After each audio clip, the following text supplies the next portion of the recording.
கேளுங்க என்ன பேசுறேன். ஆமா சரி, இதே கோயிலை பத்தி சொல்லுப்பா. புது ஹீரோனி இதான் இப்போ ஃபர்ஸ்ட் ஸ்டார்டிங்ல இப்போ பண்ணிட்டு இருக்கேன். இது வரையும் நல்லா பண்ணியிருக்கேன்.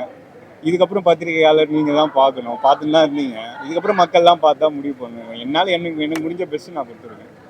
சரிப்பா. ஆமாம்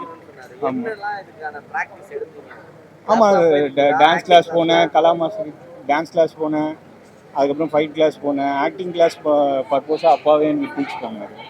ஓரளவுக்கு நமக்கும் இருக்குது. பை பர்த் பிளட்டு தான். அதெல்லாம் சின்னதுலேருந்து எங்கள் அப்பா என்னை டீச் பண்ணி தான் வளர்த்தாரு. அதுக்கேற்ற மாதிரி நானும் பெஸ்ட்டு கொடுத்துட்ருக்கேன். ஹீரோயினுக்கா இப்போ தான் 2 சாங் போயிருக்கு. இன்னும் சீன்ஸ் எல்லாம் போக போக இம்ப்ரூவ்மெண்ட் ஆகிடும். கரெக்ட் தான். ஆமாம் அதை பற்றியெல்லாம் நான் கண்டுக்க மாட்டேன். கேமரா முன்னாடி வந்துட்டு அது பண்ணிட்டு போயிட்டே இருக்கணும். அவ்வளோதான். அப்பா இருக்காரு எல்லாம் இருக்காரு, அதெல்லாம் பார்த்த வேலை ஆகுமா? சரி, தமிழ் சினிமாவுடைய நீ ஆக்ஷன் ஹீரோவா இருக்கணுமா இல்ல வந்து ஒரு ரொமான்ஸ் ஹீரோவா வரணுமா? ரெண்டுமே கலந்து வரணும்னு ஆசைப்படுறேன். மக்கள் எப்படி ஃப்ரேம் பண்றாங்கன்னு பார்க்கலாம். சரி, ஆக்ஷன் பிளாக்கும் இப்போ நல்லா பண்ணியிருக்கேன். நீங்க பார்த்துருப்பீங்க, காலைல இருந்து இருந்தீங்கன்னு நினைக்கிறேன். உங்களுக்கு பிடிச்ச ஹீரோ யாருப்பா? எனக்கு பிடிச்ச ஹீரோ அஜித்.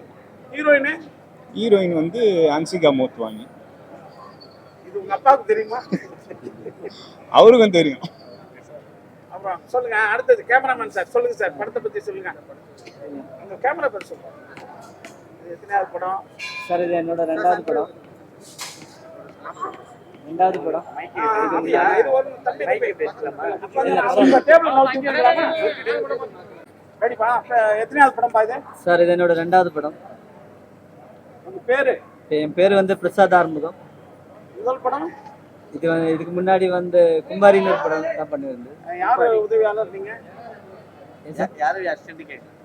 நான் வந்து ஆக்சுவலா சுஜித் வாசுதேவ் மலையாளத்தில் லூசிஃபர் எல்லாம் பண்ணிருந்தேன். அவரோட அசிஸ்டண்டா. சரி, காதல் படம்லாம் ஹீரோயினை வந்து ஸ்பெஷல் லைட் பண்ணுவீங்களா? அந்த மாதிரி ஏதாவது பண்ணிட்டு இருக்கீங்களா? ஆமா, ஹீரோ நல்லா பண்றாங்க. ஹீரோயின் அந்த காதல் மேட்டர் எல்லாம் சூப்பரா பண்ணிக்கிறேன். காதல் மட்டுமா? காதல் ஆக்ஷன் கூட நல்லா பண்ணிக்கிறேன். சாங் எல்லாம் நல்லா வந்திருக்கு. முதல்ல நீங்க தான் நாங்க திரையில பாக்கிறதுக்கு முன்னாடி நீங்க தான் பாக்குறீங்க. ஆமா. காதல் காட்சிலாம் எப்படி இருக்கு? சூப்பரா இருக்கு சார், நல்லா இருக்கு. சரி, அடுத்து இளங்கம் மாஸ்டர், ரைட் மாஸ்டர். அப்படியே நவுத்துக்கோ. அவர் மட்டும் மாத்திடலாம். அப்படியே क्वेश्चन போலாங்க. சரி, அப்படிங்க தூக்கிட்டு போக முடியாது. நீங்க அந்த பக்கம் வயர் அதுக்கு தெரிஞ்ச மாதிரி அட்டென்ஷன் ஃபைட் மாதிரி இருக்கும்பா. உன்னுடைய இன்டர்வியூ சவுண்டா இருக்கணும். சாங்க வெளில போயிடலாம். பேசுங்க. வணக்கம், நான் வந்து இடிமின்னல் இளம ஸ்டன் மாஸ்டர்.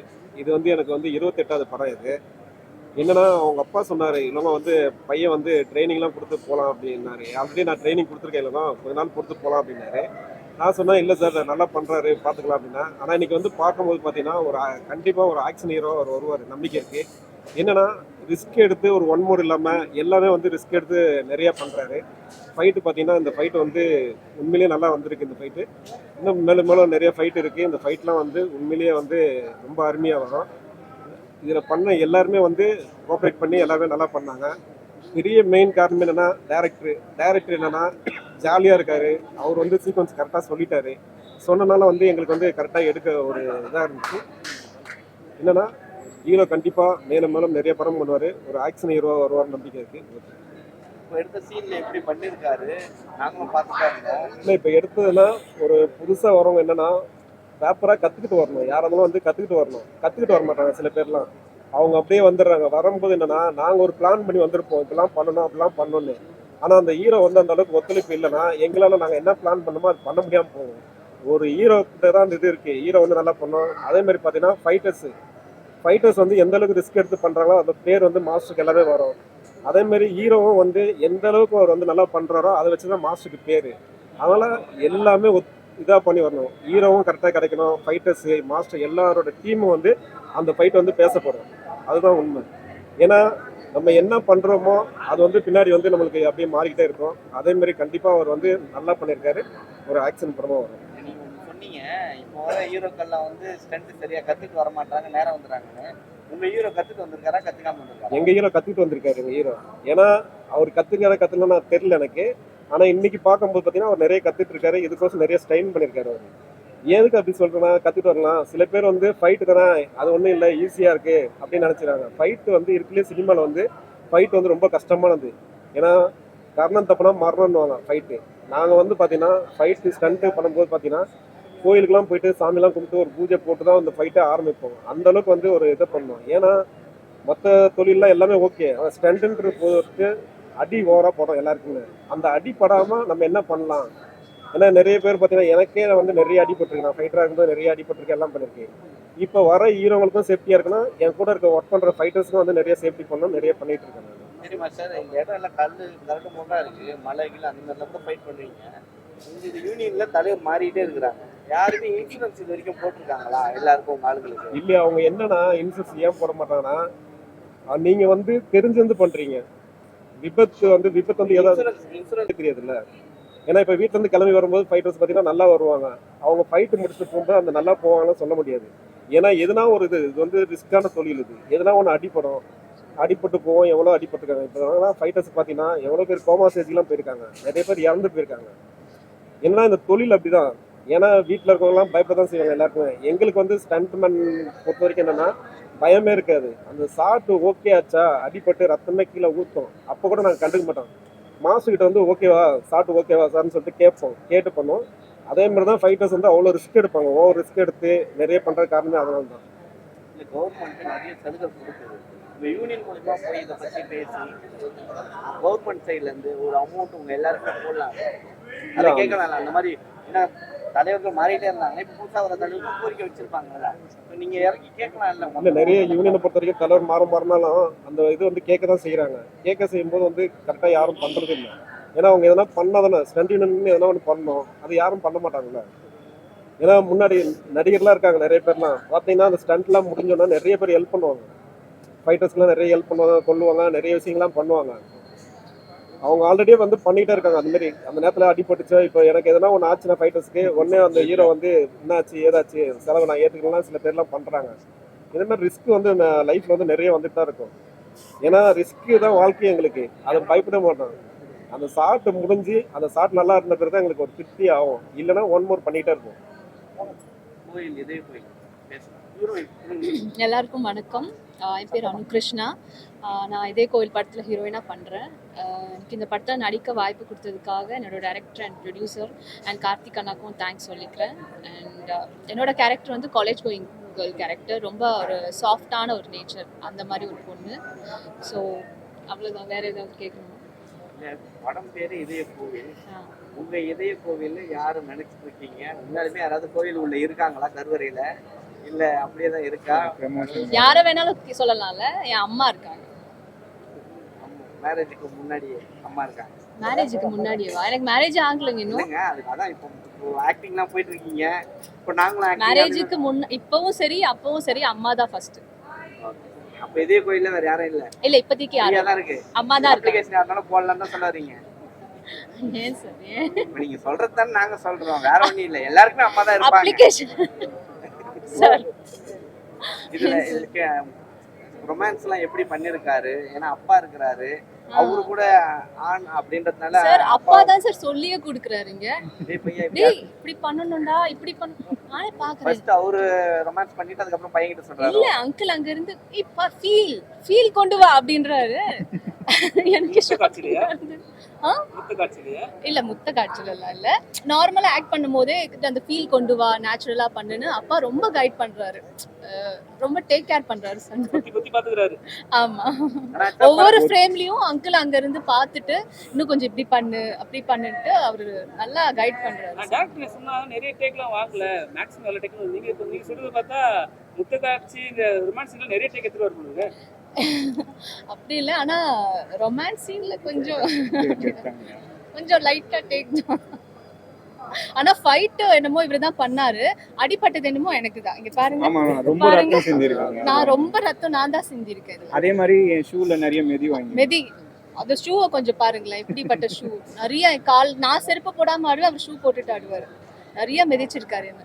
நான் தளபதியோடைய தங்கச்சியா நடிச்சு கொஞ்ச நாள் கேப் விட்டீங்க, திரும்ப ஏன் ட்ரை பண்ணல? தளபதி கூட எல்லாம் பண்ணாரு, ட்ரை பண்ணலன்னு இல்ல. டேரக்டா ஹீரோயினா வந்துட்டீங்க.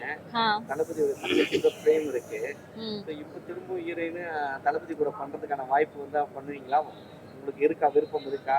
அஃப்கோர்ஸ் இருக்குங்க, அஃப்கோர்ஸ் இருக்கு. தளபதி பத்தி சொல்லவே வேண்டாம், இப்போ பாலிடிக்ஸ்ல வேற இறங்கியிருக்காரு. அதே மாதிரி ஒரு அறிக்கையும் விட்டுருக்காரு, நான் அரசியல் வந்தா சினிமா விட்டுருவேன். அது கேட்கும்போது ரொம்ப ஹர்ட்டா இருக்கு, ரொம்ப ரொம்ப கஷ்டமா இருக்கு. தளபதி ஃபேன், சிஸ்டரா வேற ஆக்ட் பண்ணியிருக்கேன். ஸோ அது கேட்கும்போது எனக்கு ரொம்ப ஹர்ட்டா இருக்கு. நடிக்கும் போது உங்களுக்கு விஜய் உங்களுக்கு ஏதாவது புதுசா ஏதாவது சொல்லி கொடுத்துருக்காரா? இந்த மாதிரி பண்ணுமா, இப்படி பண்ணுமா, சூஸ் பண்ணி பண்ணுமான்னு சொல்லியிருக்காரு. அதே மாதிரி நான் சொன்னேன், இந்த மாதிரி உங்க சின்ன வயசுல ஆக்ட் பண்ணியிருக்கேன் சார், சின்ன வயசுல ஆக்ட் பண்ணியிருக்கேன் சார் ஃப்ரெண்ட்ஸ் படத்துலன்னு சொன்னேன். அந்த குழந்தையா அது அப்படின்னு சொன்னாரு. ஸோ நிறைய அட்வைஸ் பண்ணியிருக்காரு. அந்த ஒரு எப்படி சொல்லி நானும் விஜய் சார் இப்படி உட்காந்துட்டு தான் பேசிட்டு இருந்தோம். ஸோ அது மறக்கவே முடியாது அந்த எக்ஸ்பீரியன்ஸ். இப்போ பொலிட்டிக்கல்ல வந்துட்டாப்ல விஜய், உறுப்பினர் ஆயிட்டீங்களா கட்சியில? இன்னும் ஆகல சார். சார் என்னோட வேலை ஆக்டிங் நான் பண்ணிட்டு இருக்கேன். எனக்கு இன்னும் அந்த அளவுக்கு நாலேஜ் கிடையாது, எனக்கு பாலிடிக்ஸ் நாலேஜ் கிடையாது. ஸோ அண்ணா வந்திருக்காரு, ஓகே, அவரோட மூவிஸ்லேயே நிறைய மெசேஜ் கொடுப்பாரு சொசைட்டிக்கு. ஸோ அவர் இறங்கியிருக்கார் போது எனக்கு ரொம்ப ஹாப்பி. அது அவரோட எப்படி சொல்கிறது, அவரோட விஷ் அது. இதில் நான் எப்படின்னா என்னோட வேலை ஆக்ட் பண்ணிட்டு இருக்கேன். எனக்கு அந்த அளவுக்கு அந்த நாலேஜ், பொலிட்டிக்கல் நாலேஜ் கிடையாது. அவ்வளோ. விஜய் கோயில் படத்துடைய கதை சொல்லும் போது உங்களுக்கு என்ன தோணுச்சு? சார் ஃபேமிலியோட போய் பார்க்கலாம். ரொம்ப ஒரு எப்படி சொல்கிறது, நேச்சுரலான ஒரு சப்ஜெக்ட் இது.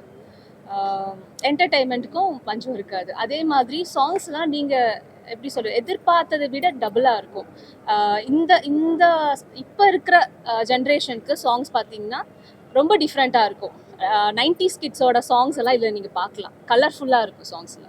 செல்வி மாஸ்டர் பண்ணியிருக்காங்க சாங்ஸ். இல்லை, ஹீரோயினாக போயிட்டுருக்கு சார். 2-3 ப்ராஜெக்ட் பண்ணிட்டு இருக்கேன். ஸோ அப்படியே போயிட்டுருக்கு. ஹீரோ ஏதாவது உங்களுக்கு ஏதாவது புதுசாக பண்ணுறாரு? ஏன்னா எடுத்த உடனே வராங்கன்னும் போது கொஞ்சம் யோசிப்பாங்க சில பேர். உங்களுக்கு எப்படி ஓகேவா, அந்த ஹீரோ கரெக்டாக இருக்காரு, இந்த படத்தில் இவர் கூட பேர் பண்ணால் செம்மையாக இருக்கும் அப்படின்னு? ஓகே தான் சார். ஆக்சுவலி எனக்கு ஹீரோ விட அவங்க அப்பாவை ஆன்ட்டியை ரொம்ப பிடிக்கும்.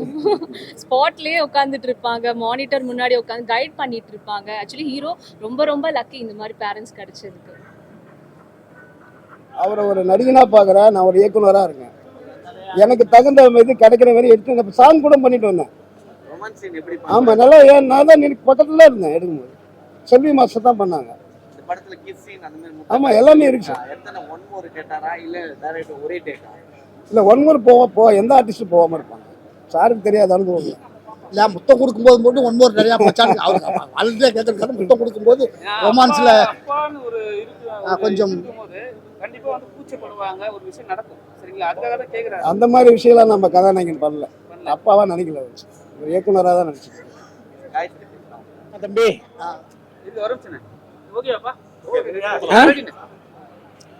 வணக்கம். இன்னைக்கு இந்த ஷூட்டிங் இதய கோவில்ன்ற ஒரு படம். இதய கோவில் படம் இதுக்கு முன்னாடி 85ல் மணிரத்னம் சார் இயக்கிய 2வது 3வது படம்னு நினைக்கிறாரு. இன்னைக்கு இது ராஜேந்திரன்ற ஒரு புதிய இயக்குனர், திவாகர்ன்ற கதாநாயகன், ஒரு புயலான கதாநாயகன், இந்த தென்றலான அனு கிருஷ்ணன் கதாநாயகியாக நடிக்கிறாங்க. இதில் நான் ஒரு முக்கியமான ஒரு கேரக்டர் பண்ணுறேன். இது ஒரு எப்போதும் போல தான் காதலை மையமாக வச்ச ஒரு கதை. இதில் என்ன ஒரு வித்தியாசமாக சொல்கிறாருன்றதை இயக்குனர் இதில் ஸ்க்ரீன் ப்ளே பண்ணியிருக்காரு. இதில் இன்னும் சொல்லப்போனால் முத்துக்கால ரொம்ப முக்கியமான கேரக்டரை பண்ணுறாரு. அப்புறம் காயத்ரி பண்ணுறாங்க. இந்த மாதிரியான நிறைய பேர் பண்ணுறாங்க. அவங்கவுங்க பேசும்போது உங்களுக்கு தெரியும். இந்த படத்தை பற்றி குறிப்பாக ஒன்று சொல்லணுன்னா, நம்ம எவ்வளோ ஒரு காதல் படம் பார்த்துருக்கோம்.